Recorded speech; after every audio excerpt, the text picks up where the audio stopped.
के अध्यक्ष डॉक्टर राम सुधार सिंह जी, प्रसिद्ध अनुवादक और आलोचक गोविंद राजन जी, बहन अर्चना जी तथा मंच पर बैठे हुए मेरे साथ के सम्मानित वक्ता, सभागार में उपस्थित हम सबके लिए अत्यंत आदरणीय श्रद्धेय गिरीश्वर जी, वशिष्ठ अनूप जी,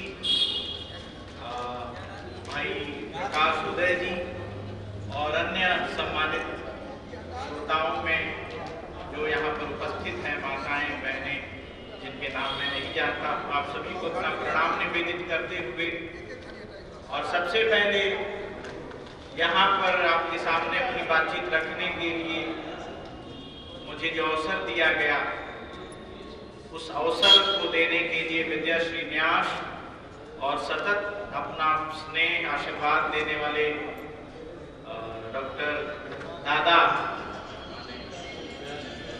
दयानंद मिश्र जी के प्रति मैं अपना हार्दिक आभार ज्ञापित करता हूँ और आदरणीय विद्यानिवास मिश्र जी की पुण्य स्मृति को नमन करते हुए अपनी बातचीत रखता हूँ। मित्रों, मुझे विषय दिया गया था पहले रसखान पर बातचीत करने के लिए और बड़े मनोयोग से मैंने रसखान पर अपना पर्चा भी तैयार किया, लेकिन जैसा होता है कि कभी कभी कुछ आपद धर्म निभाना होता है, तो कई दिनों के बाद अंत में मुझे आदेश हुआ कि आप रसखान पे न बोलें, आप महाकवि पद्माकर।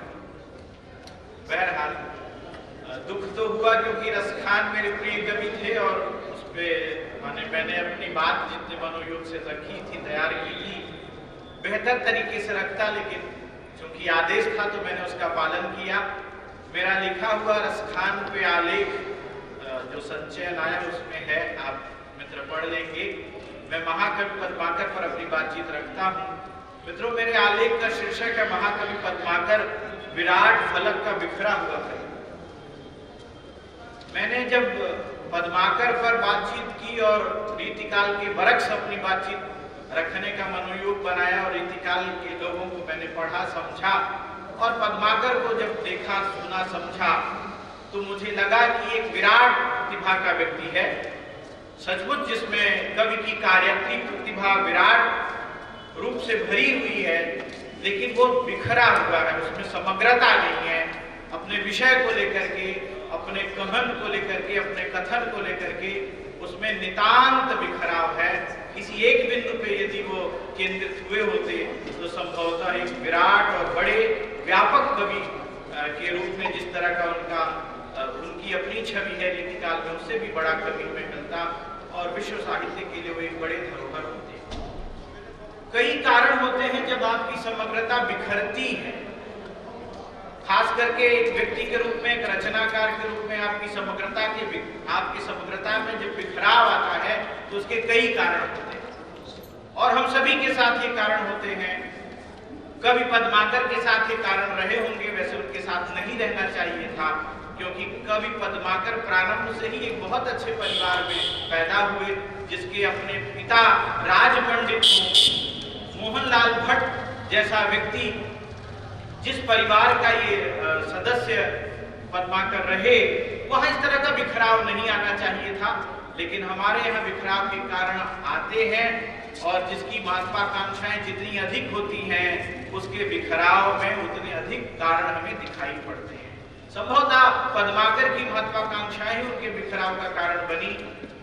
एक विराट व्यक्तित्व का कवि जो 9 साल की अवस्था में अपना परिचय जयपुर नरेश को देते हुए कहता है, भट्ट तिलंगाने को बुंदेलखंड वासी, कवि सुजस प्रकाशी पद्माकर सुनामा हो, जोरत कवित्त छंद छप्पा अनेक भांति, संस्कृत प्राकृत पढ़ जो गुणग्रामा हो, है राजपाल की गेंद ग्रह ग्राम चाक, आखर लगावत लेत लाखन की सामा हो, मेरे जान मेरे तुम कान हो जगत सिंह, मेरे तेरे जान तू तेरो वह प्रिय सुदामा। मित्रों, ये अंतिम पंक्ति जो है वो बड़ी मार्मिक है और शर्मनाक। मेरे जैसा व्यक्ति से शर्मनाक मानता है, जो मार्मिक मानते हो मैं उनको प्रणाम करता हूँ। एक कवि जब अपने नरेश को ये कहता है कि मेरे जान मेरे तुम कान हो जगत सिंह, तेरे जान तेरे वह विप्र सुदामा। जगत सिंह के लिए कृष्ण जगत सिंह को बना देना और अपने को सुदामा बनाना, ये कवि की रचनाशीलता के अनुकूल नहीं है, कवि के धर्म के भी अनुकूल नहीं है।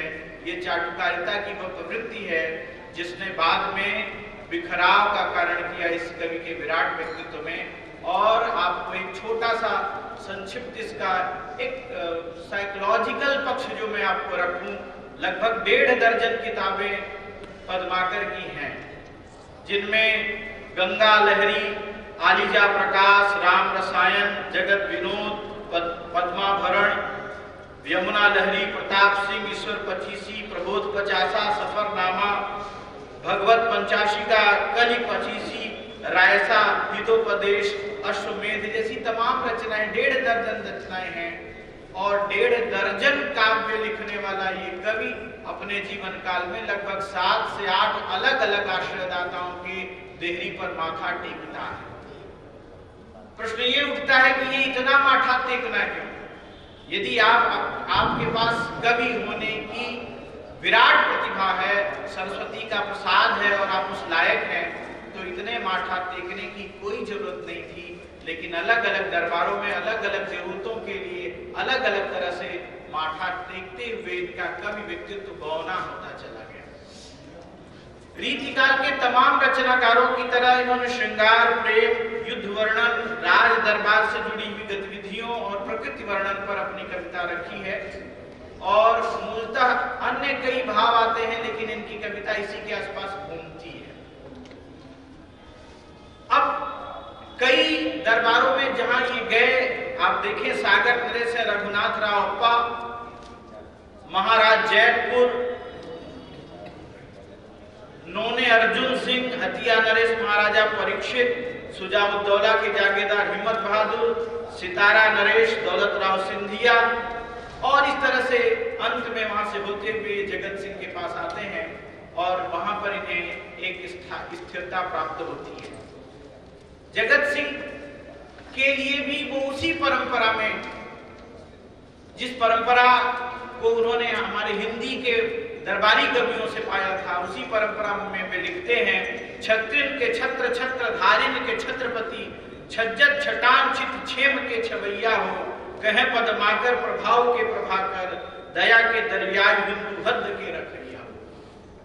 मित्रों, ये बात समझ में आती है कि आप किसी अपने आश्रयदाता नरेश के प्रति उसकी वीरता, उसके सौजन्यता, उसके वात्सल्य को लेकर के इस तरह की चीजें लिखें।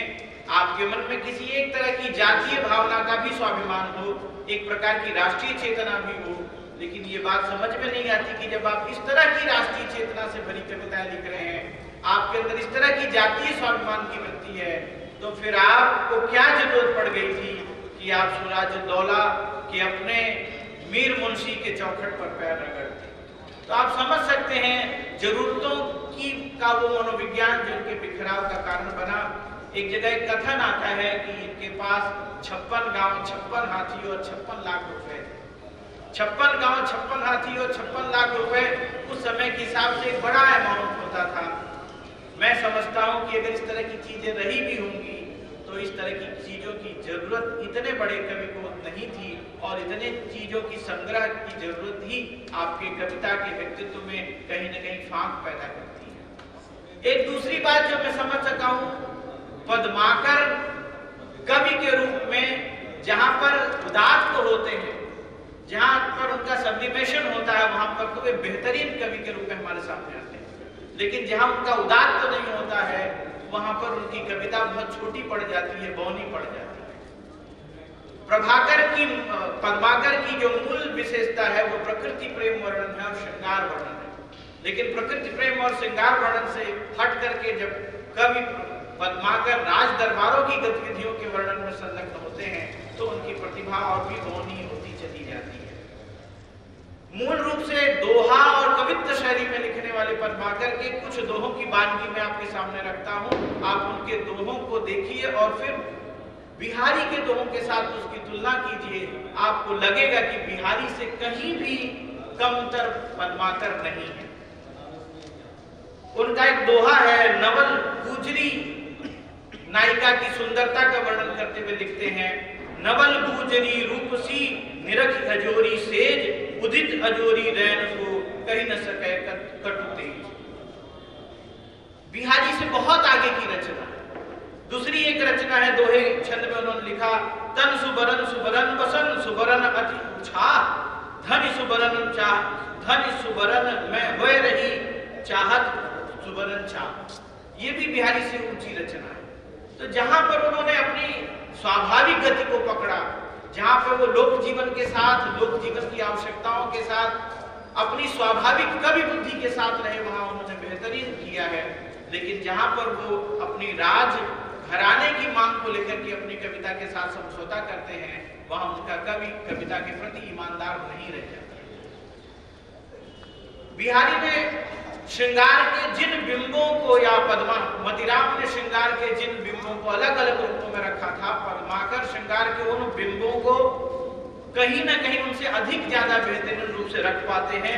श्रृंगार का एक बहुत बड़ा बिंब मैं आपको आपके सामने यहाँ रखूंगा, जो वो नई वधू के लिए उस तरह का बिंब प्रस्तुत करते हुए कवित्व छंद में लिखते हैं, चाह भरो चंचल हमारो चित्त नौल वधू, तेरी चाल चंचला चितौनी में बसत है, कहे पद्माकर सुचंचला चितौनिन ते, औझक उझक झचकन में फसत है, औझक उझक झचकन में सूरज बेस, वाही को गहन में माही आय बिलसत है, आही गहन ते सुनाही ते कहन आयो, नाही ते कहन ते सुनाही लिखसत है। अधखुला कंचुकी उरोज अधखुला अधखुले बैस लख लेखन के झलके, कहे पद्माकर नवीन अधनीवी खुली, अधखुले छहरी छरा के छोर छलके, भोर जग प्यारी अधुरधित की ओर, भई चिक झिरक उधर अधर पलके, आंखें अधखुली खिड़की है खुली, अधखुले आनंद पे अधखुले।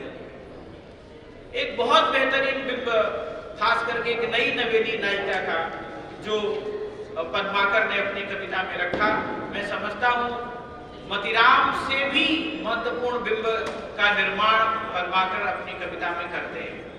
इसी तरह से जब वो प्रकृति का वर्णन करते हैं और प्रकृति का वर्णन करते हुए वे बसंत के वर्णन की तरफ जाते हैं, तो उनका वो प्रसिद्ध पद जिसे आप सभी लोगों ने सुना है, उस प्रसिद्ध पद को मैं आपके सामने रखूंगा।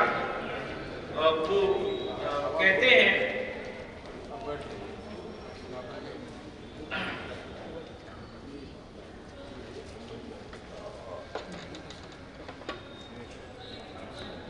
एक प्रकृति से निकलते हुए जब ये शौर्य की तरफ आते हैं, तो शौर्य के भी अद्भुत कवि हो सकते थे, लेकिन शौर्य के पदों को रखते हुए ये जब भूषण की परंपरा में जाते हैं और भूषण को कहीं ना कहीं ये कॉपी करने की कोशिश करते हैं, तो उसका एक सुंदर रूप आप देख सकते हैं। भूषण से अधिक प्रभावशाली बिंब की रचना करते हुए वो कहते हैं, दाहन ते दून तेज दुगुन त्रिशूल होते, चिल्लन ते चौगुन चालाक चक्रवाती में, कहें पद्माकर वहीं पर रघुनाथ राव, ऐसे शमशेर शेर शत्रुन पे छालित है, 5 गुनी पब्ज ते 25 गुनी पावक ते, प्रकट 50 गुनी प्रलय प्रणालित है, 7 गुनी शेष ते सहस्र गुनी शास्त्रंत है, लाख गुनी लुक तो करोड़ गुनी काली। इनकी अंतिम पंक्ति पे आप ध्यान दें, पद्माकर कहते हैं लाख गुनी लुक ते करोड़ गुनी काली थे, यानी काली से भी करोड़ गुनी जिसकी तलवार की धार है, जिसका प्रभाव है, उस तरह की तेजी का वर्णन करते हुए ये कहीं ना कहीं भूषण से भी बेहतरीन वीर रस के छंदों की रचना करते हैं। लेकिन मूलतः जिस तरफ मैं आपका ध्यान आकर्षित करना चाहता हूँ कि ये कभी प्रकृति यानी कभी संयोग के पदों की तरफ जाता है, कभी वीरता के पदों की तरफ जाता है, और कभी ये वहां से होकर के ये प्रकृति वर्णन की तरफ जाता है। और जब ये प्रकृति वर्णन की तरफ जाता है, जहां इसके कहने की प्रक्रिया का उदात्तीकरण होता है लोग के साथ, तो वहां एक बेहतरीन कविता का निर्माण होता है। आप उनकी कविता का एक बिंब देख सकते हैं, जहां वो बसंत ऋतु का वर्णन करते हुए अपनी भाषा को बहुत ही प्रभावी रूप से हमारे सामने रखते हुए चाक्षुष बिंब का निर्माण करते हैं।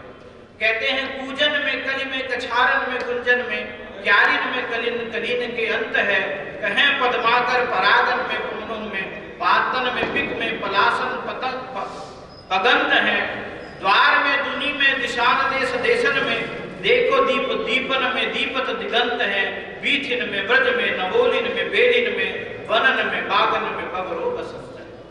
तो यहाँ जब वो बसंत का वर्णन करते हैं और उनकी कविता लोग के ज्यादा निकट आती है, जीवन के ज्यादा निकट आती है, जीवन की ऊष्मा को धारण करती है, तो कवि का कवित्व पूरी सुंदरता के साथ, पूरी उठान के साथ हमारे सामने निखर कर आता है। श्रृंगार के अद्भुत कवि होने के साथ साथ वीरता के अद्भुत कवि और प्रकृति वर्णन के अद्भुत कवि का एक लंबा समय इस तरह के वर्णनों में जाता है, लेकिन तभी फिर ये दरबारी कविता की ओर मुड़ते हैं। संभवतः वो उनकी जरूरत नहीं होगी और उस तरह से ये कविता अपनी उस उदात्तता को जहां ये पहुंच सकती थी, वो उस उदात्तता तक, उस भूमि तक नहीं पहुंच पाती है। इसी बीच उनके अपने जीवन में कई तरह की तकलीफें आती हैं। विशेष रूप से वो तकलीफें उनके स्वास्थ्य को लेकर आती हैं और उन्हें कुष्ठ रोग हो जाता है, और कुष्ठ रोग के कारण फिर वो कहीं न कहीं वो अपने सामान्य जीवन से हट करके उस तरह के जीवन की तरफ मुड़ते हैं जिन्हें हमारे यहाँ विरक्त जीवन कहा जाता है। और इन्हीं दिनों में गंगा लहरी का प्रणयन उन्होंने किया।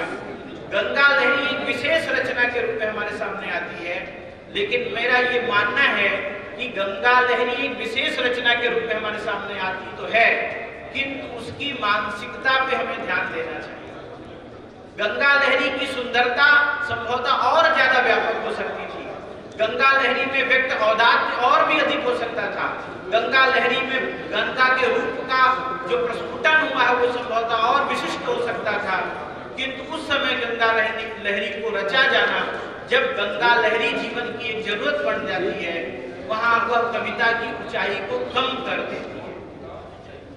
कहीं न कहीं ये एक मनोविज्ञान कवि के मस्तिष्क में कार्य कर रहा था कि गंगा के निकट जाकर के गंगा के महात्मा का वर्णन करके वो अपने रोग से मुक्त हो सकता है। मैं समझता हूँ यदि ये बुद्धि बहुत पहले आ गई होती तो कवि एक विराट प्रतिभा का कवि हो सकता था, और हमें संभवतः तुलसी और सूर के बाद एक दूसरा ऐसा कवि मिलता जिस पर हम ज्यादा व्यापकता से चर्चा कर सकते थे। मित्रों, एक तरफ मैं ये देखता हूं कि पद्माकर में इतनी विराट प्रतिभा है, और दूसरी तरफ मैं देखता हूं उनके काव्य व्यक्तित्व में बहुत सारा बिखराव है। और उनके समय के साथ भी जब मैं उनकी तुलना करता हूँ, समग्र मध्यकालीन कविता के साथ जब मैं उनकी तुलना करता हूँ, तो मैं देखता हूँ कि एक तरफ सूर है, तुलसी है, रहीम है, मतिराम है, घनानंद है, और दूसरी तरफ पद्माकर है। पद्माकर में बहुत सारी चीजें ऐसी हो सकती थी जिनसे उनकी कविता में एक विराट तत्व का समावेश होता, और संभवतः वो अपने समय के इन रचनाकारों की श्रेणी में आ सकते थे। लेकिन अनेक तरह के प्रलोभन और अनेक तरह की सामाजिक और उनकी अनेक तरह की आवश्यकताओं ने उन्हें इस तरह के विराट फलक पर आने से कहीं न कहीं वंचित किया। एक दूसरी बात यह है कि जब हम मौलिकता की बात करते हैं मध्यकालीन कविता में, और खास करके रीतिकालीन कविता में, तो मेरा अपना मानना है कि समूची रीतिकालीन कविता में यदि भावनात्मक पक्ष को छोड़ दिया जाए तो शिल्प को लेकर के बहुत सारी मौलिकता को हमें नहीं ढूंढना चाहिए, क्योंकि ऐसा क्या नहीं है जो शिल्पगत स्तर पे या भावनात्मक स्तर पे हमें पहले नहीं मिला। अमरुक शतक में ऐसा क्या नहीं है जो रीतिकालीन कविता के बिंब में हमें मिलता है, अमरुक शतक में नहीं मिलता है। गीत गोविंदम में क्या नहीं है जो हमें मिलता है और रीतिकालीन कविता में जो नई व्युत्पत्ति हो जाती है। विद्यापति पदावली में से आगे कहां निकल के रीतिकालीन कविता आती है और किन संदर्भों को लेकर के आती है। अभिज्ञान शाकुंतलम के रीति वर्णन को यदि आप ध्यान रखें तो उसमें जिस तरह का रीति वर्णन है, या बाद में कुमार संभोग के पंचम और अष्टम सर्ग में जिस तरह का वर्णन है, उससे अलग हट करके रीतिकालीन कविता कहाँ खड़ी होती है। तो जब हम रीतिकालीन कविता को पुनर्व्याख्यायित करने की कोशिश करते हैं और धारणाओं का पुनराविष्कार करने की कोशिश करते हैं, तो मैं समझता हूं कि इस दृष्टि से रीतिकालीन कविता में नवीनता को भाषागत स्तर पे, शिल्पगत स्तर पे हम भले पाए, भावगत स्तर पे हमें बहुत कुछ चीजें नहीं मिलती है। आप उस समय की दूसरी कविता देख लीजिए, भारतीय कविताओं के ही परिप्रेक्ष्य को ले लीजिए। जिस तरह की कविताएं हिंदी में रची जा रही थी, उस तरह की कविताएं मराठी साहित्य में नहीं रची जा रही, बांग्ला में नहीं रची जा रही, दूसरे देसी भाषाओं में उस तरह के साहित्य का प्रणयन नहीं हो रहा। आप उस समय के विश्व साहित्य को देखेंगे, ये वही समय है जब यूरोप में रोमांटिसिज्म का उदय हो रहा है। रोमांटिसिज्म के तमाम तत्व रीतिकालीन कविता में आते हैं, लेकिन जो सबसे अहम तत्व रोमांटिसिज्म का है वो रीतिकालीन कविता में दिखाई नहीं पड़ रहा है। रीतिकालीन कविता रोमांटिसिज्म का एक मूल तत्व था इंटेलेक्चुअल क्लास की बनाई हुई अवधारणाओं को तोड़ना और लोक के मान्यताओं को, लोक पद्धतियों को, लोक जीवन की प्रतिष्ठापना करना। एनलाइटेनमेंट क्लास की जो एनलाइटेंड थ्योरीज थी, एनलाइटेंड कल्चर था, उसके विरुद्ध एक सत्ता को, एक साहित्यिक सत्ता को स्थापित करना, एक कल्चरल, लिटरेरी, म्यूजिकल सिनेरियो को एस्टैब्लिश करना। रीतिकालीन कविता में ये सारी चीजें हो सकती थी, लेकिन लालच के कारण, केवल और केवल अपने वित्तीय पोषण के कारण, अपनी लौकिक ऐशनाओं के कारण रीतिकालीन आचार्यों ने कविता के उस उद्दाम भाव के साथ खिलवाड़ किया। ये कहीं न कहीं इस पूरी की पूरी कविता के विकास परंपरा में बाधक रहा। वो कविता के मूल्य जो सूर और तुलसी से हमें मिले थे, यदि उन्हें भी बनाए और बचाए रखा जाता तो संभवतः हिंदी के मध्यकालीन कविता का तेवर और उसकी प्रकृति कुछ अलग होती। एक तरह से हम जूठन को लेकर के चपते रहे और रीतिकालीन कविता के अलग अलग बिंदुओं पे बातचीत करते रहे। रीतिकालीन कविता हिंदी कविता के विकास परंपरा में कोई बहुत ज्यादा रचनात्मक भूमिका निभाती हो, कम से कम मेरी समझ में ऐसा नहीं आता, कम से कम मैं इस तरह की चीजें नहीं समझ पाता। और ये सच केवल पद्माकर के साथ नहीं है, बल्कि रीतिकाल के तमाम आचार्यों के साथ है, कवियों के साथ है। रीतिकालीन कविता में जो भी हमें नई अवधारणाओं, जिन भी नई अवधारणाओं पर विचार करना होगा या हम चाहते हैं, तो उनको कहीं न कहीं विश्व कविता के समग्र परिप्रेक्ष्य में रखकर देखना चाहिए। कम से कम भारतीय कविता के परिप्रेक्ष्य में हमें रखकर देखना चाहिए। मैं मानता हूँ इस दृष्टि से यदि हम इस कविता पर विचार करेंगे तो हम अपने रीतिकालीन कवियों के अवदान का एक नए तरह से मूल्यांकन कर पाएंगे। बहुत बहुत धन्यवाद।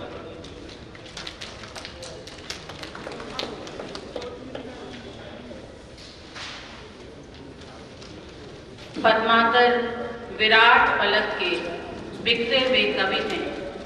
इस परिप्रेक्ष्य में अभी आपके सामने डॉक्टर दिनेश पाठक जी अपने विचार रख रहे थे और अब वक्त है अध्यक्षीय उद्बोधन का। मैं पद्माकर जी की कुछ पंक्तियों के साथ अपने अध्यक्ष महोदय को आमंत्रित करूंगी। फाग के भीर अहीरन में गई गोविंद ले गई भीतर गोरी, ढाई करी मन की पद्माकर ऊपर नाए अबीर की झोली, खींच पितांबर कंबर दे सुमीन कपोल बिता दे तो गोरी, और नैन नचाए कहीं मुस्काए ललाती रहियो खेलन गोरी। और हमारे बीच